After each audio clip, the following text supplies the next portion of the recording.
Bueno, buenos días. Y en primer lugar, el agradecido soy yo, Conchi. Quiero agradecer a la Universidad de Cantabria y en particular a Ana Fernández, que bueno, nos está dispensando un trato pues muy exquisito. Bien, les voy a hablar de lo que mejor conozco, que es la experiencia del Instituto Vasco de Competitividad. Desde el instituto yo les voy a hablar un poco de dos temas fundamentales desde el punto de vista de la investigación. Por un lado, lo que es nuestra aportación a la academia y, por otro lado, nuestra aportación a la sociedad vasca en particular. El Instituto Vasco de Competitividad nació hace 5 años bajo el paraguas de la Fundación Deusto.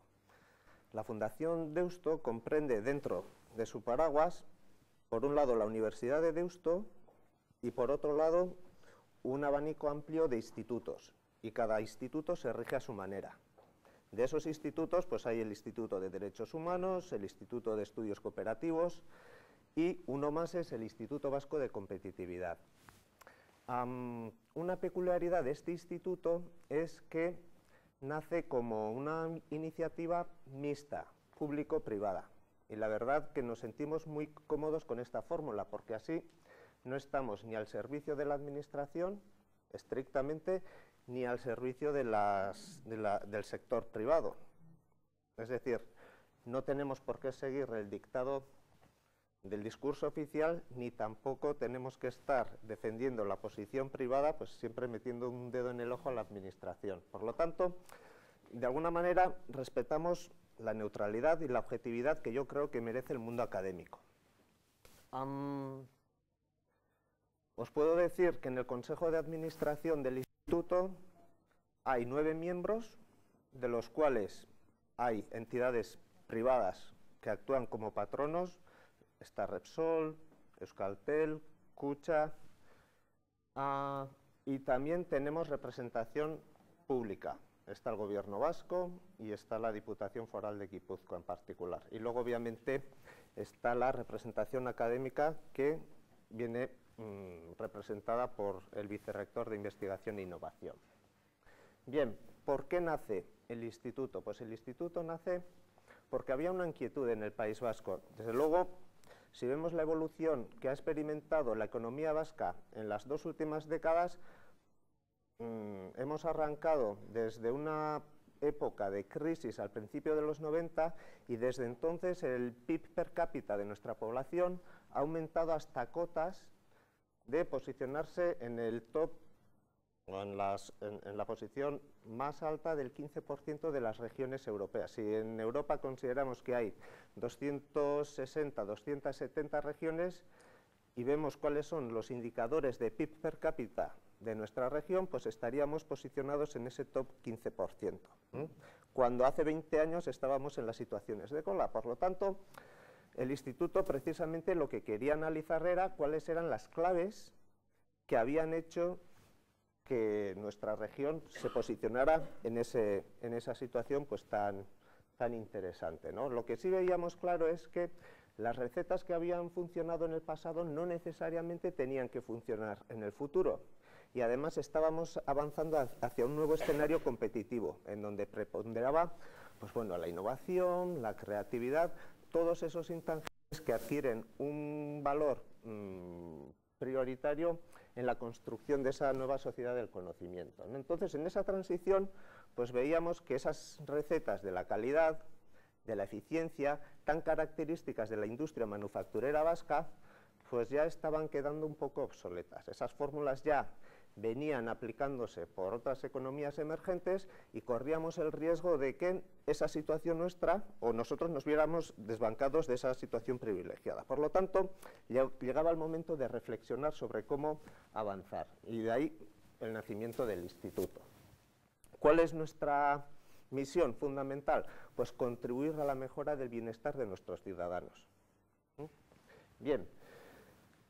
Se constituye el instituto y se constituye con un equipo muy pequeño. En aquel entonces éramos 6 profesores de la Universidad de Deusto que nos transfieren al instituto para que impulsemos este proyecto. Cada uno con su campo de conocimiento. Yo entonces estaba trabajando en el área de emprendimiento y me asignaron la función de dirigir el departamento de emprendimiento, que enseguida os explicaré en qué consiste este departamento. Pero bueno, teníamos muy claro desde el instituto que por un lado teníamos que primar la excelencia académica, es decir, queríamos convertirnos en un referente universal en el campo académico, científico, donde se nos reconociera por nuestra labor en la investigación de la actividad emprendedora y la competitividad regional. Por lo tanto, ya no nos servía el análisis de cualquier tema. Estábamos acotando precisamente nuestro campo de actuación hacia ese segmento, hacia ese nicho. Y luego queríamos posicionarnos también como un punto de referencia en nuestra sociedad, en la sociedad vasca.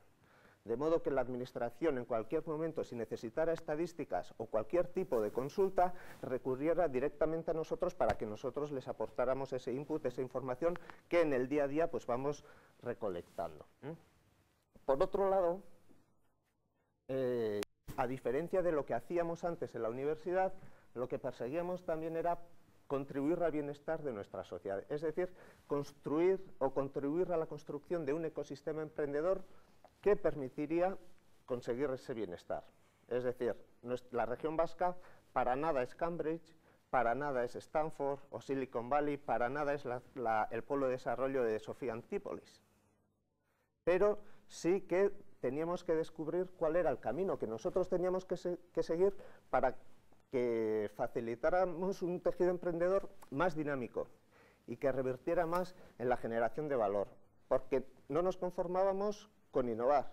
El País Vasco a día de hoy está en el 2% sobre el PIB en inversión en I+D, que está más o menos en el promedio europeo. Ese objetivo, que ya venían promulgado de épocas anteriores por nuestros mandatarios públicos, ese objetivo ya lo hemos conseguido, pero es que no basta con innovar. Lo que tenemos que conseguir es transformar esa innovación en valor, y para eso se necesita el impulso emprendedor.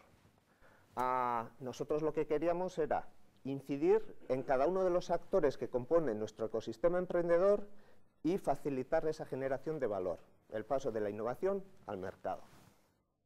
Por lo tanto, ya veis que no es solamente investigar por investigar, sino que buscamos una aplicación práctica para la sociedad. No nos conformamos con obtener un rendimiento académico con buenas publicaciones, etcétera, sino que además perseguimos un rendimiento, una rentabilidad social. Bien. ¿Dónde nos concentramos o cuál es el enfoque de nuestra investigación? Nosotros nos concentramos en la parte superior de esa pirámide.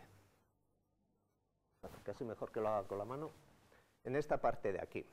Es decir, una inquietud hace 10 años de la administración o de las autoridades públicas era cómo conseguimos una sociedad más emprendedora, que la gente emprenda más.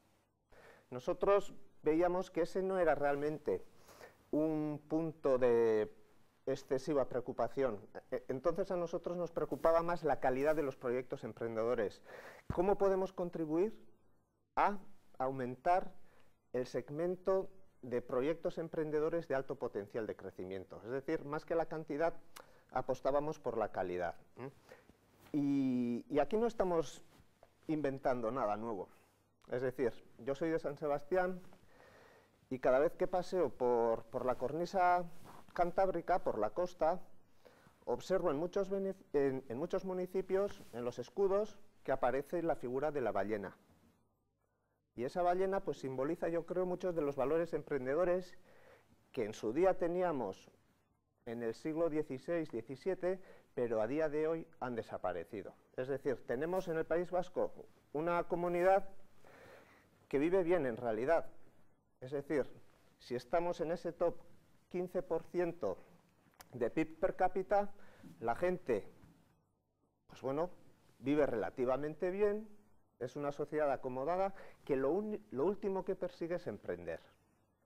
Si uno gana dinero, disfruta de la playa, del surf, de la comida, de la nieve, pues obviamente trabajo y ocio, emprender ¿para qué? Si sabemos que es 24/7 y arriesgando además no solo tu tus ahorros, sino además el de tu suegra.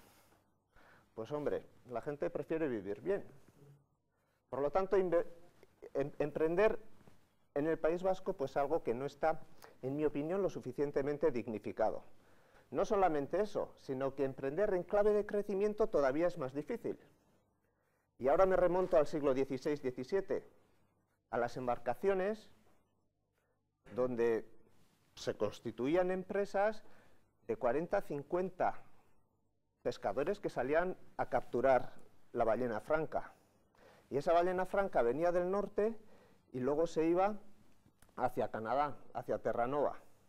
Y los pesqueros vascos, pues bueno, seguían a la ballena, y estamos hablando de proyectos emprendedores, no ya el autónomo, sino una empresa con una tripulación de 40 a 50 personas, con una tecnología para capturar el animal, para cruzar el Atlántico, que entonces la Armada Británica se preguntaba, ¿y cómo es que los pesqueros vascos, los balleneros, tengan tan pocas bajas cuando llegan al otro lado del Atlántico? Y es que la alimentación y la indumentaria estaba debidamente analizada y combatían el escorbuto, cosa que la Armada Británica no, que era una de las fuentes importantes de mortalidad que ellos padecían y nosotros no.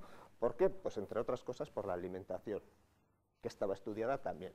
El animal se desguazaba de arriba abajo, es decir, se aprovechaba la grasa para el aceite, para hacer jabón, para la luz, para la lumbre, entonces que no había electricidad. Y eso se vendía en los mercados principales de Estados Unidos, a la vuelta en Europa, y luego ya llegaban al País Vasco. Y además, esas tripulaciones se financiaban con dinero de los nobles de Castilla. Es decir, todo eso que hablamos de capital riesgo, de business angels, de innovación, de internacionalización y de proyectos high growth, es que eso ya existía 3 siglos atrás. ¿Dónde están esos valores a día de hoy? Pues esa era una de las inquietudes que nos preocupaba a nosotros en la sociedad vasca. Y cada vez que yo veía esa ballena, en todos los municipios, decía, madre mía, si tenemos una sociedad que no es capaz de replicar eso que se hacía hace unos siglos atrás, ¿no? Entonces ese era un tema primordial para nosotros de investigación. Por eso nos concentrábamos en este grupito, que es muy pequeño, y lo que queríamos era precisamente ampliarlo. ¿Qué implica eso? Pues implica el estudio no solo de las personas, sino también de las empresas para que actúen como emprendedores, es decir, que impulsen spin-offs, etcétera, etcétera. Por lo tanto, no es tonto aumentar la pirámide emprendedora, sino mejorar incluso la calidad de nuestro tejido emprendedor. Eso no podemos delegarlo exclusivamente a los propios emprendedores, es decir, necesitamos incidir en otros actores que lo acompañan. El sistema de innovación, que el País Vasco tiene un sistema de innovación sui generis bastante peculiar. La comunidad financiera, necesitamos generar una cultura financiera de business angels, de capital riesgo, porque no la tenemos en el País Vasco. Una de las cosas que a mí me impresionó en una de las visitas que hice a Cambridge fue que entré a una de las empresas en el parque de innovación que tienen allá y la secretaria, que era una secretaria, respondió a una de las preguntas de mi compañero. ¿Usted me puede facilitar una lista de venture capital que invierten en sus empresas? Y la secretaria, que era una persona staff normal, en 3 minutos le sacó un listado de 20 empresas en tiempo real. Hombre, pues ojalá nosotros tuviésemos esa cultura y esa capacidad en nuestro entorno precisamente para dinamizar ese segmento de aquí. Entonces, claramente veíamos que había mucho que investigar, que había mucho por hacer, y eso es lo que hacemos al fin y al cabo, incidir en ese ecosistema emprendedor para que luego revierta en nuestra competitividad y en última instancia en el bienestar de nuestros ciudadanos, que es nuestra máxima prioridad. Bien, voy a avanzar un poco rápido, si no, no me va a dar tiempo. El departamento en el que yo trabajo pues es muy pequeñito, somos 3 personas, no os he dicho que el instituto tampoco es muy grande, arrancamos 6 personas, pero a día de hoy somos en el orden de 30 a 35 En el departamento de emprendimiento somos 3, hay otros 3 departamentos, el de desarrollo regional, el de estrategia empresarial y el de energía. Y bueno, esas 30 personas, 35, representan más de 12 nacionalidades. El promedio de edad de nuestros investigadores oscila entre 30 y 35 años. Yo claramente soy el veterano de mi grupito y tenemos una chica mexicana y un chico venezolano. Cada uno analiza un tema distinto. José Luis analiza el tema de la innovación y la internacionalización temprana porque nos parece clave.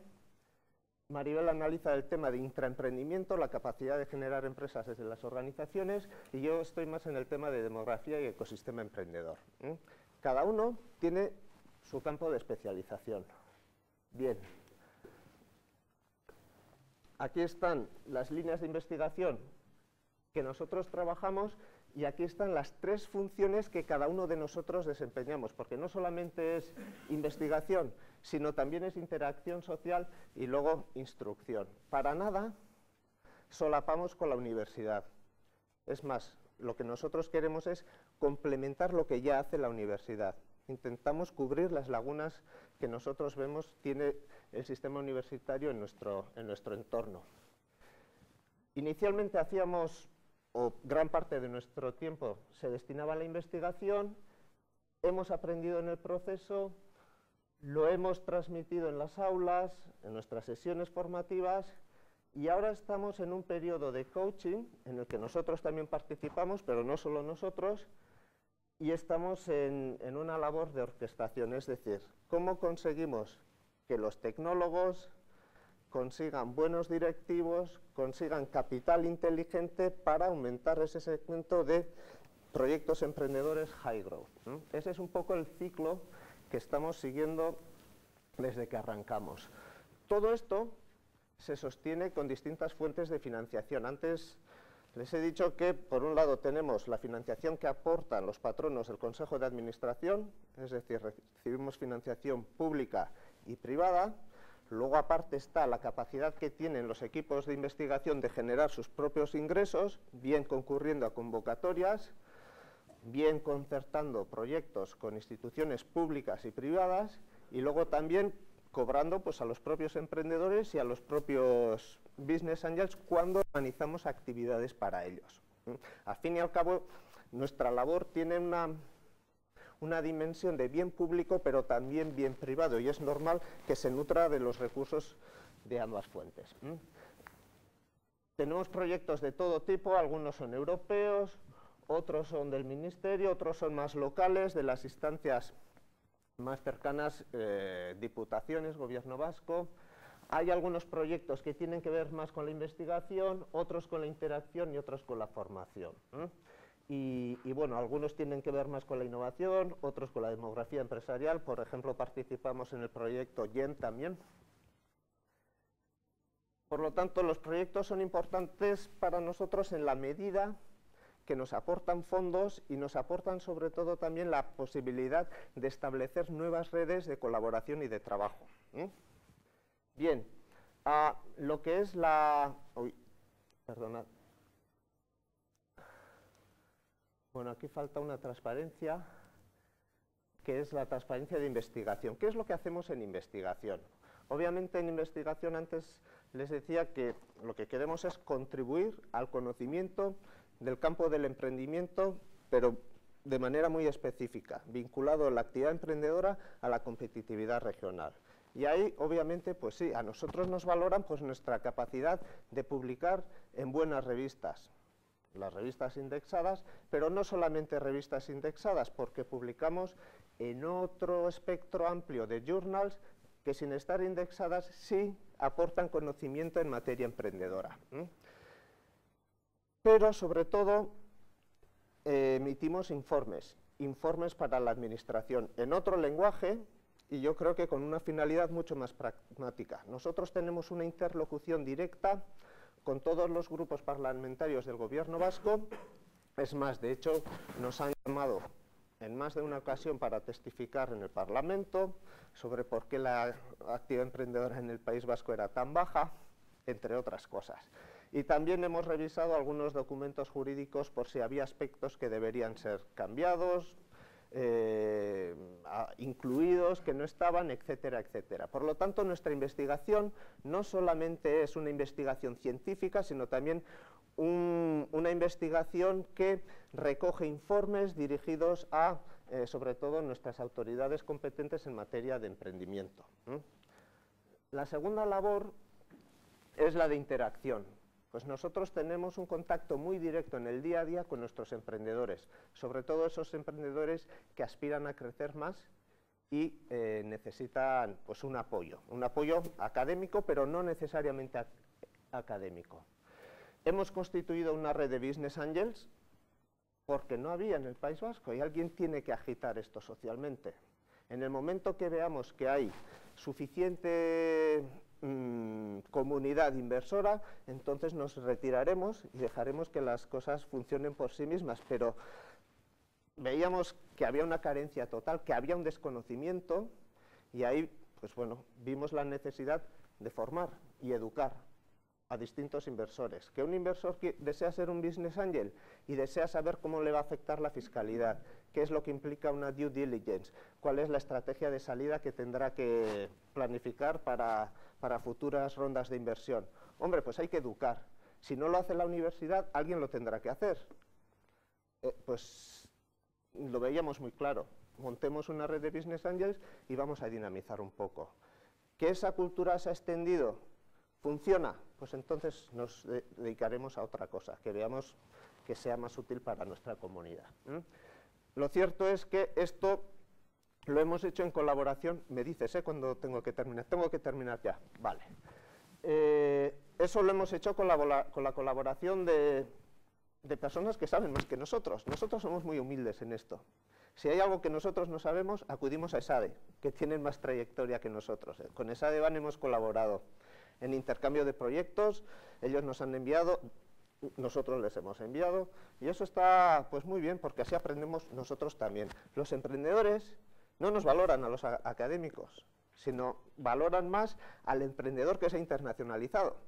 Pues lo traemos al aula, y que le explique él, y que lo mentorice él. Lo mismo con la escuela de Business Angels. Son los Business Angels quienes dan clases a futuros Business Angels en nuestra comunidad. Nuestra labor es la de orquestar, la de facilitar estos encuentros. Bien, la actividad docente académica, pues por no solapar con la universidad, nosotros nos especializamos en esos 3 temas y lo que perseguimos es precisamente complementar lo que ya hay.